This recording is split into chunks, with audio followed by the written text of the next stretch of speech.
The poison moved through the palace like a whisper, invisible and absolute.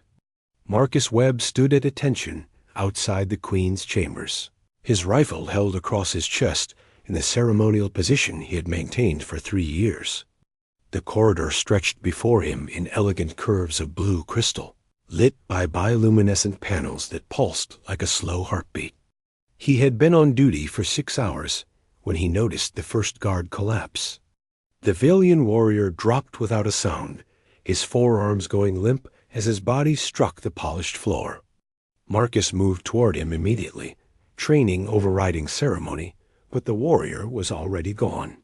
His eyes had filmed over with a gray membrane, and his breathing had stopped.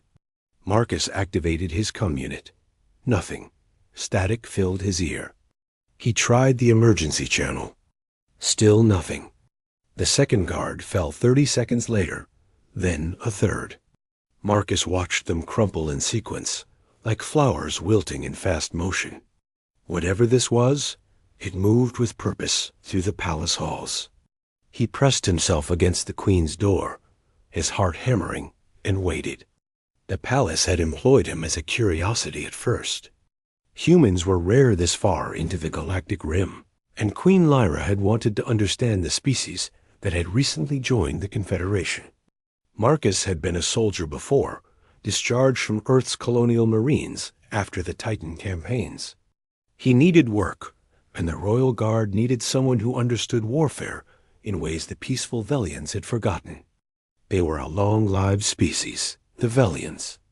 They measured their lives in centuries rather than decades. They had engineered their world into paradise over millennia, eliminating disease, hunger, and conflict through patience and wisdom. War was something they studied in archives, not something they practiced. Marcus was different. Humans remembered war. They carried it in their bones. Another guard fell, this one close enough that Marcus heard the impact of body against stone. The corridor was littered with them now, dozens of Velian warriors who would never rise again. The poison worked faster than anything Marcus had encountered. No struggle, no visible symptoms beyond the sudden collapse. Just life, then absence. He checked his own vitals. Heart rate elevated but steady. Breathing normal. Whatever this toxin was, it did not affect human biology. That was either extremely fortunate or extremely deliberate. The COM unit crackled. A voice emerged through layers of static, speaking in the clicked language of the Hask, the species that controlled the mining systems 3 sectors away. Marcus understood enough to catch the meaning. The Queen was the target. The palace was already lost. Surrender was advised. Marcus did not surrender. He moved into the Queen's chambers instead. She sat on her resting platform, her elongated form draped in the silver robes of state. Her large eyes turned toward him as he entered, and he saw immediate understanding in their depths. Queen Lyra was 400 years old. She recognized the posture of a warrior entering battle. "They are all gone," she said. It was not a question. "Yes, Your Majesty. And you remain." "I do." She rose with fluid grace, moving to the window that overlooked the capital city. The spires stretched toward the purple sky, and the streets were filled with motion. Life continued below, unaware that the heart of their government had stopped beating. "The Hask have used an airborne agent," Lyra said quietly. "We never developed resistance because we never needed it. Our atmosphere has been stable for 20,000 years. We forgot that others might weaponize what we take for granted." Marcus moved to her side, scanning the approaches to her tower. "Can you seal this room? The environmental controls are centralized. If they are compromised, sealing accomplishes nothing. Then we move. To where, Marcus Webb? My guards are dead. My advisors are dead. My family is dead. The palace is a tomb with only you and I left breathing." Marcus turned to face her fully. "Your Majesty, I'm a human.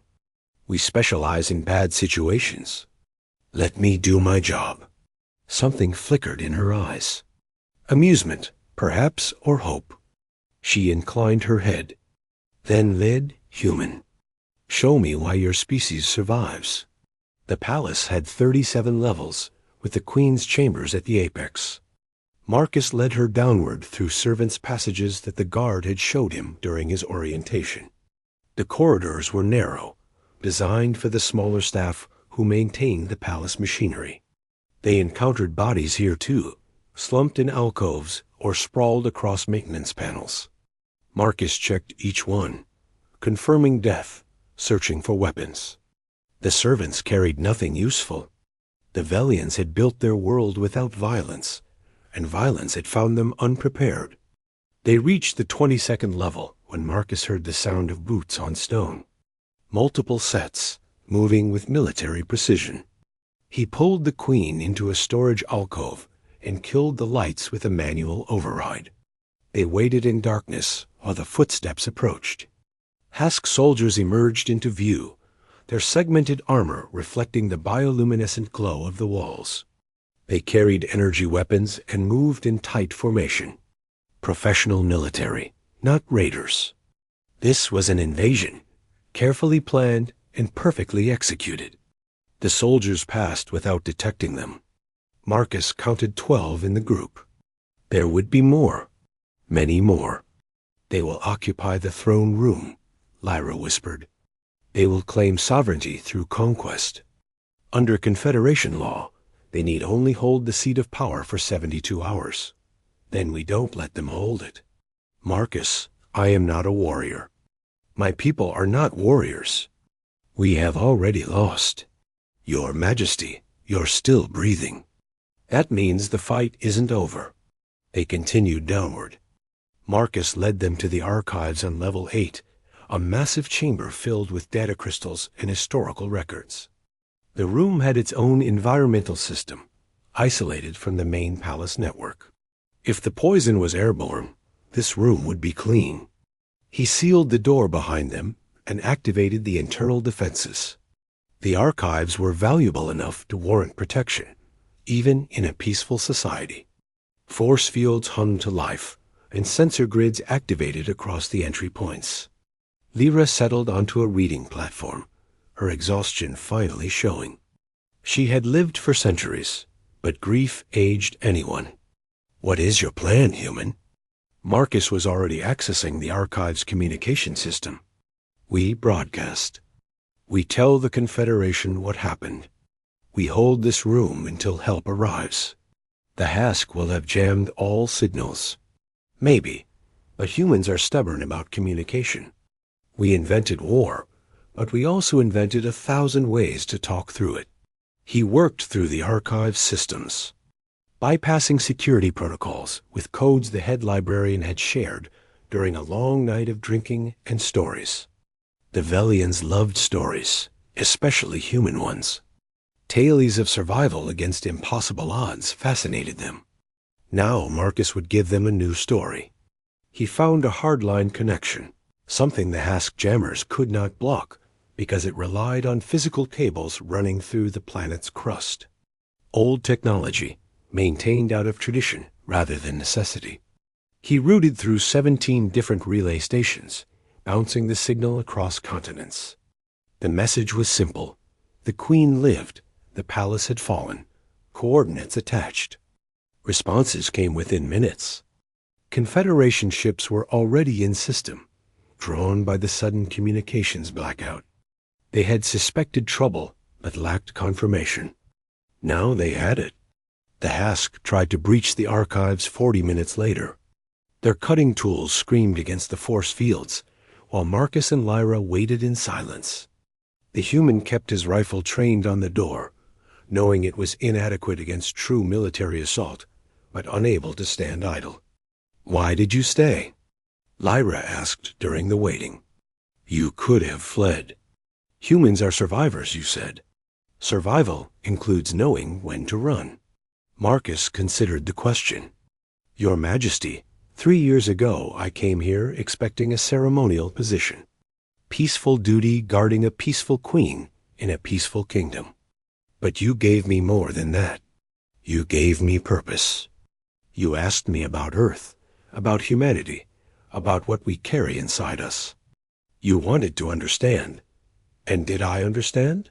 You understood that we're complicated, that we're violent and gentle, destructive and protective, that we hold contradictions without breaking. Then you stayed out of gratitude? No, Your Majesty. I stayed because loyalty isn't complicated. You're my queen. I'm your guard.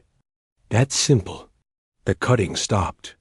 For a moment, Marcus thought they had given up, but then the ceiling exploded inward. Hask soldiers dropped through the breach, weapons raised. Marcus fired. His rifle was chemical-based, primitive by galactic standards, but it worked. 3 soldiers fell before they could orient themselves. He dove behind a data column as energy bolts seared the air where he had stood. The fight lasted 30 seconds. Marcus used every trick he had learned in 20 years of combat: misdirection, positioning, aggression when expected to defend. He moved like humans moved, fast and unpredictable, while the Hask followed their training with mechanical precision. When the last soldier fell, Marcus was bleeding from a grazing hit to his shoulder, but he was standing. The Queen had not moved, trusting him completely. They will send more, she said. They will, Marcus agreed. But Confederation forces will arrive first. My message included tactical data. They'll know how to counter the toxin, how to approach the palace. He was right. 20 minutes later, ships appeared in the sky. Confederation Marines, immune to the Hask bio,